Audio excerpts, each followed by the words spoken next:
pembelajaran. Ibu mau minta KM-nya buat pimpin doa terlebih dulu ya. Silakan. Baik, sebelum memulai pembelajaran pada hari ini, alangkah baiknya kita berdoa. Berdoa dimulai. Berdoa selesai. Oke. Sebelumnya Ibu mau absen dulu ya.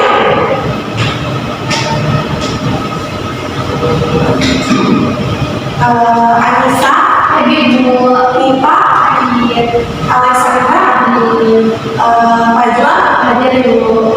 Irma, Sakit. Najwa,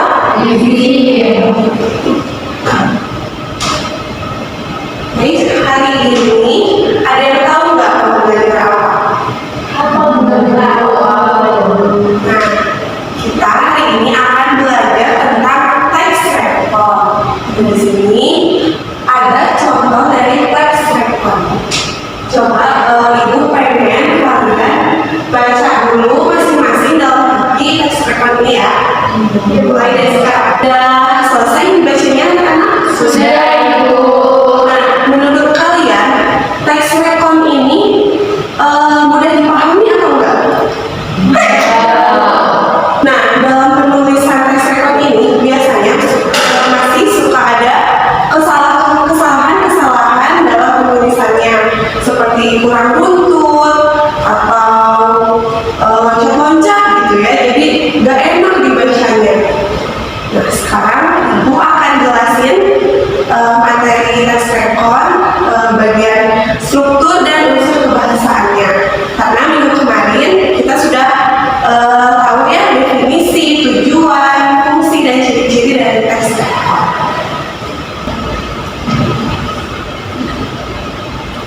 Ini adalah definisi teks rekon ya, kalian udah pada tahu karena minggu kemarin sudah dibahas.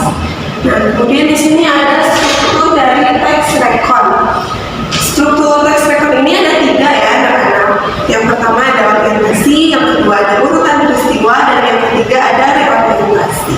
Nah, orientasi ini yaitu bagian pembuka yang berisi pengenalan mengenai tokoh, waktu, tempat, dan situasi awal peristiwa. Kemudian yang kedua urutan peristiwa. Urutan peristiwa ini yaitu bagian yang berisi rangkaian kejadian yang disampaikan secara runtut berdasarkan waktu. Kemudian yang ketiga yaitu reorientasi, yaitu bagian penutup yang berisi kesimpulan, kesan atau komentar penulis terhadap peristiwa yang terjadi, yang dialami. Nah, selanjutnya di sini ada unsur kebahasaan teks rekon. Di sini yang pertama ada kata kerja lampau, yang kedua ada konjungsi temporal, yang ketiga ada keterangan waktu dan tempat, dan yang keempat yaitu penggunaan kalimat yang efektif. Nah, di sini ada menelaah struktur dan unsur kebahasaan teks rekon. Yang pertama, nah di sini tuh ada hal-hal yang perlu ditelaah ya terhadap struktur dan unsur kebahasaan teks rekon. Nah, meliputi beberapa hal. Yang pertama yaitu kelengkapan struktur teks, yang kedua keruntutan urutan peristiwa, yang ketiga ketepatan penggunaan konjungsi temporal, yang keempat penggunaan kata kerja lampau, dan yang kelima kejelasan bahasa yang digunakan. Nah, itu dia materi untuk hari ini. Sekarang Ibu mau kalian dibagi menjadi 2 kelompok. Setelah itu Ibu akan memberikan LKPD yang harus kalian kerjakan ya. Ini untuk kelompok 1, dan ini untuk kelompok 2. Kerjakan sesuai petunjuknya ya. Nah, cara pengerjaannya itu nanti perwakilan tiap kelompok maju ke depan untuk memutar kincir misteri teks rekon ini.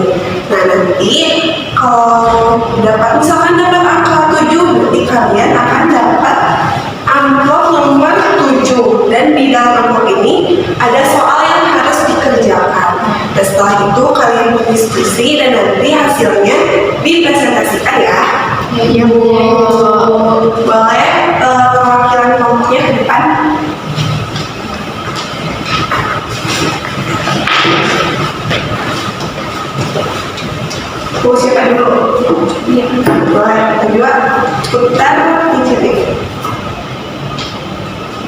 Berapa? Dua, Ibu. Kedua. Oke, ini. Mami Bu. Silakan dikerjakan ya. Terima kasih, Bu.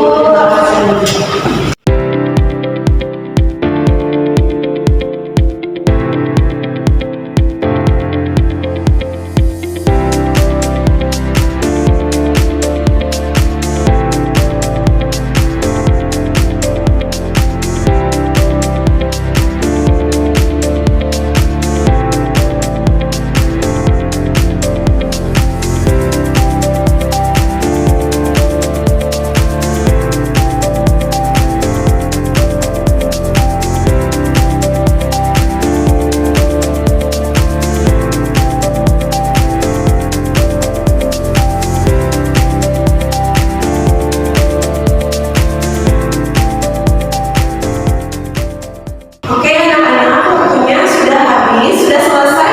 Sudah, Bu. Oke, boleh semua kelompoknya ke depan ya. Untuk dipresentasikan jawabannya.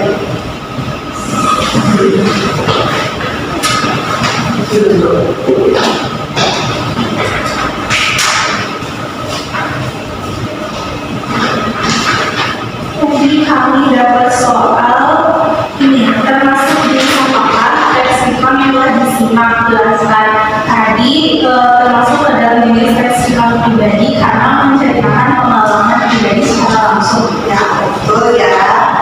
Selanjutnya, tuliskan tujuan leksikon berdasarkan teks yang telah disimak. Jadi tadi tujuan leksikon itu adalah untuk menceritakan kembali pengalaman yang sudah dialami secara utuh. Betul, jawabannya benar ya. Boleh kasih tepuk tangan. Terima kasih ya. Kelompok selanjutnya silakan.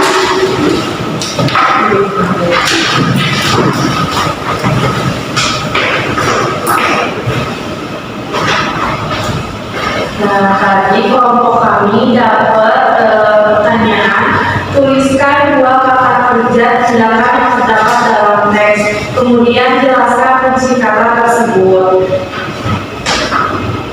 Katanya yaitu mengikuti dan bermain. Fungsinya untuk menunjukkan aktivitas atau tindakan yang dilakukan tokoh dalam cerita. Lalu cara yang kedua, tuliskan tiga kata penunjuk waktu, kondisi dan hal yang terdapat dalam teks tersebut. Kemudian jelaskan fungsi kata tersebut. Dan itu ada tiga. Yang pertama ada sebelum itu, yang pada dasarnya itu, yang ketiga jelaskan fungsinya itu untuk menunjukkan urutan waktu agar peristiwa dalam cerita tersusun secara betul. Betul ya. Jawabannya betul semua. Kasih tepuk tangan untuk dulu. Oke, itu dia materi hari ini. Semoga pembelajaran hari ini menyenangkan ya. Untuk minggu depan persiapkan kalian baca-baca lagi karena akan ada kuis ya. Mungkin cukup sekian ya pembelajaran hari ini. Semoga dapat bermanfaat, semoga dapat kalian pahami dengan baik. Sebelum itu boleh untuk ketua kelasnya kita pimpin doa terlebih dahulu. Baik, sebelum mengakhiri pembelajaran hari ini, alangkah baiknya kita berdoa. Berdoa dimulai. Berdoa selesai. Baik, terima kasih ya anak-anak. Semoga kalian tetap semangat untuk kelas berikutnya. Assalamualaikum warahmatullahi wabarakatuh.